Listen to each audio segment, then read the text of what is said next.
everybody, and thank you for joining us as we broadcast today from Vatican City in Rome. The faithful poured into Vatican City here today to pay their respects to Pope Francis, whose body is lying in state inside St. Peter's Basilica and will do so for the 3 days leading up to Saturday's funeral. There is nothing more majestic than the funeral of a pope, and though Pope Francis left instructions that things should be toned down to reflect his modesty, it's still quite a spectacle. Thousands file past the open coffin of Pope Francis as he lies in state at St. Peter's Basilica. Tears flowed as people said farewell to the people's pope, famed for his simplicity and humility. A dozen pallbearers, flanked by Swiss guards, carried the Pope's coffin in a solemn procession through St. Peter's Square. There was a somber, centuries-old ritual with incense wafting over the coffin before the public was allowed in for a final glimpse before the Pope's funeral on Saturday. I spoke with CBS News senior correspondent Norah O'Donnell. Kings, queens, princes, princesses, presidents, prime ministers, they're all going to be here for a 2.5-hour funeral, a mass. So I'm not sure that I have been to many global events like that before. You were invited to pay your respects and see the Pope lying in repose. Yeah, we were able to stay there for some period of time and say a prayer and reflect, and then got a prayer card as we left. And for me, it was just felt like a full circle moment, maybe one of the most extraordinary moments of my life. The security operation here is unlike any other. A lot of it undercover.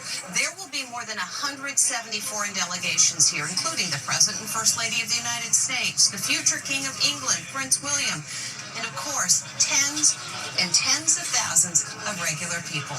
And this is the nerve center of the operation. Surveillance cameras monitoring crowds throughout Vatican City, and drones will be airborne. You're going to have a no-fly zone over this part of Rome. That standard snipers on the roof. They want the security, of course, to be tight, but to be unobtrusive, to be welcoming. I visited the magnificent Santa Maria Maggiore Basilica, where Pope Francis will be buried, and signed the Book of Condolences. This is sure to become a place of pilgrimage as people flock to see Pope Francis' final resting place. I think it is fair to say that the Catholic Church is now at a turning point because there will be a new pope. The most senior figures of the Catholic Church are now locked away behind closed doors at the Vatican, having private discussions about who the next pope should be. Back home in the United States, this couple feels lucky to be alive after they were robbed at gunpoint just as they were coming home from dinner. 3 men with guns came out of nowhere, and the couple immediately gave them everything, even the clothes off their back. But then things got even scarier. Allison Hall reports. A husband and wife are heading home after a pleasant dinner out. Then this happens. 3 masked gunmen come out of nowhere. Greg Poulos and Angie Beltsos suddenly find themselves in the crisis of their lives. Seeing a car that pulled up across the street, we just thought it was one of our son's friends. You know, we didn't really think anything of it. And a second later, 3 men have guns pointed at us and are running toward us. The bandits mean business, aiming weapons at their faces. Greg immediately complies. Here, take it. Take everything. Take everything. Greg had his wits about him and calmness to say, take everything. Just, here's my watch, here's my wallet, here's my coat, like, take everything. And they mean everything. Also, Greg's sports coat. You can have it. Honest to God, guys. Shoes, purse, keys, cell phones. And their watches were snatched, too. He gave him his wedding band, this beautiful ring that's a sentimental ring from his grandfather's. It happened in Glenview, Illinois, outside Chicago. As scary as it looks, the most frightening part of the attack took place out of the view of the surveillance camera. We were told, lie on your stomach, put your head down, don't look up, and they were pointing their guns at us. That's just absolutely terrifying. I said, oh my gosh, they're going to kill us right now. Take everything. Take everything. Police are hoping the video will lead to the arrest of the suspects. You may have seen that heart-stopping video of a woman pushing a baby stroller when a manhole cover exploded just seconds after she passed. Now that incredibly lucky woman, a grandmother, is speaking with Anne Mercogliano about that very close call. A grandmother wipes away tears thinking about how she and her grandkids narrowly escaped death after this manhole explosion. I could not imagine losing my grandchildren in front of me. Lisa Davis was pushing one of her grandkids in a stroller as the other walked beside her after an Easter egg hunt in Poughkeepsie, New York, when the manhole suddenly erupted, sending concrete and metal flying through the air. We just walked through that area. 5 minutes later, we come back through and boom, I'm almost blown up. I'm glad my instinct was to run and get out of there. As the grandmother was running away, the unthinkable happened. The blast caused a chain reaction and another manhole exploded right in front of her. It felt like tremendous pressure just pushing me. Manhole explosions are becoming a growing problem.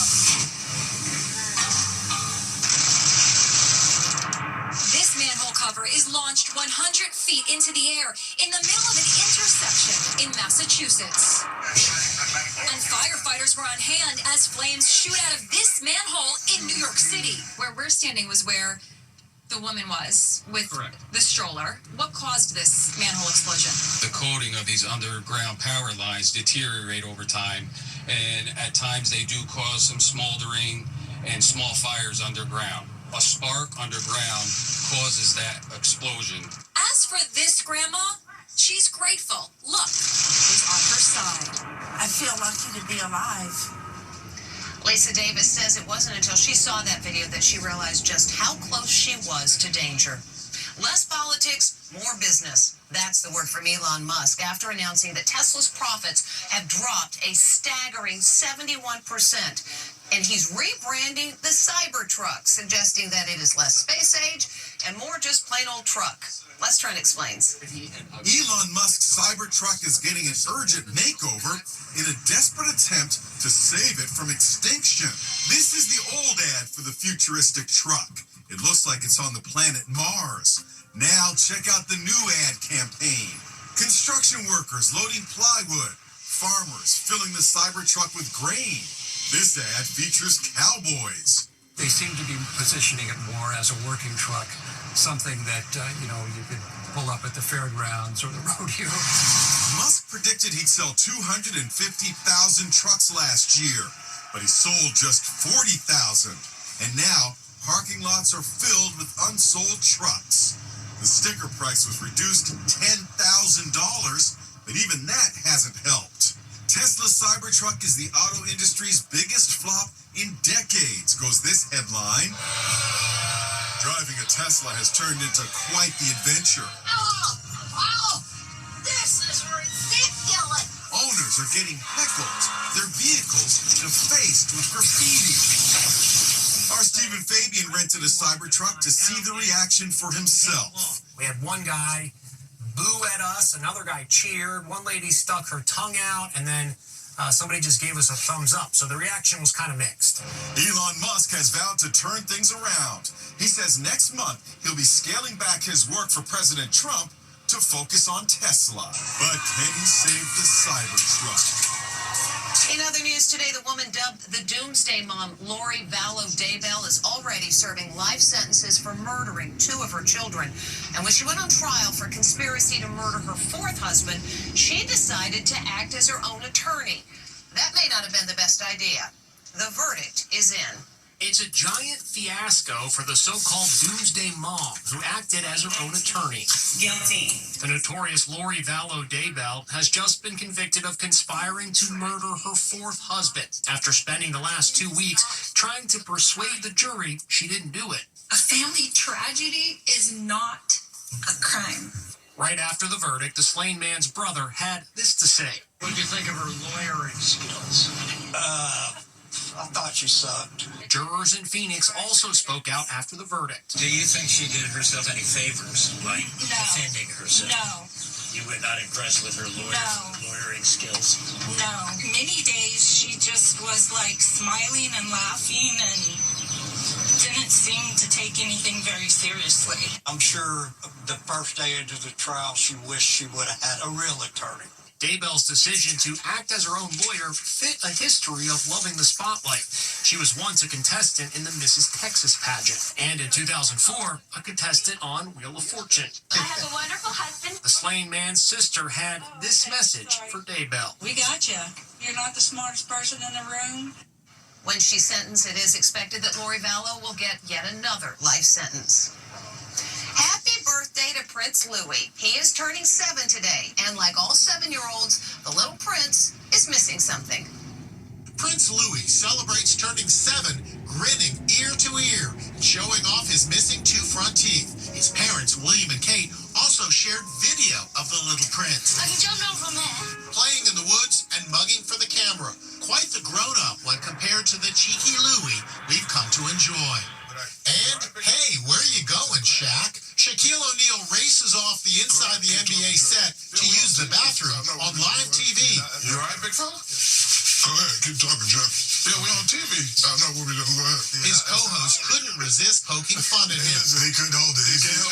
After 40, he can't hold it. That's at first. They even did a replay in slow-mo. Sorry about that, America. Apology accepted. And the latest Golden Bachelor has been announced. It's 66-year-old Mel Owens. He's a former NFL player turned attorney and a divorced father of 2 boys. The second season of The Golden Bachelor will debut later this year. And we'll be back with more Inside Edition from Rome right after this. Next, here they are. We love working together. The world-famous identical 20s who speak in sync come to Inside Edition. We tried to talk separately, but we can't. It's very awkward. Then, did he or didn't he? How did President Trump drop all that weight? Do you think he's using one of these weight loss drugs? Inside Edition with Deborah Norville. We'll be right back.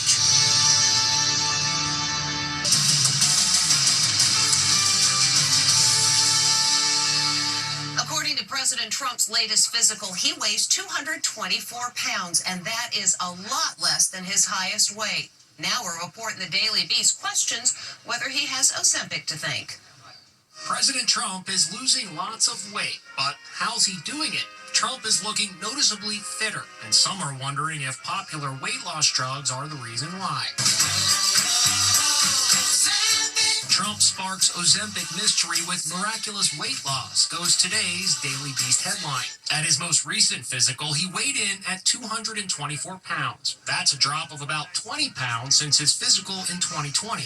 Last month, Sean Hannity offered this explanation. He told me he's not using, for example, if he has a burger now, he usually doesn't have it with a bun. So what about that Daily Beast headline? White House Press Secretary Caroline Leavitt tells Inside Edition Trump is in peak physical and mental condition as a result of his strenuous schedule, working 20 hours per day, his exercise on the golf course, and his diet, courtesy of the exceptional White House chefs. Dr. Alexandra Sola is the author of the book, The Ozempic Revolution. Do you think he's using one of these weight loss drugs? Well, when we look at the numbers that were released saying that he lost 20 pounds, which is about 12% of his body weight, that's a big feat. And if he did it alone, that's great. But if he also did it with medications, that's great too. And we do tend to see sustained weight loss. Over 5% of total body weight loss is achieved through lifestyle plus medications. When we come back, charming video that shows why Pope Francis really was the people's pope.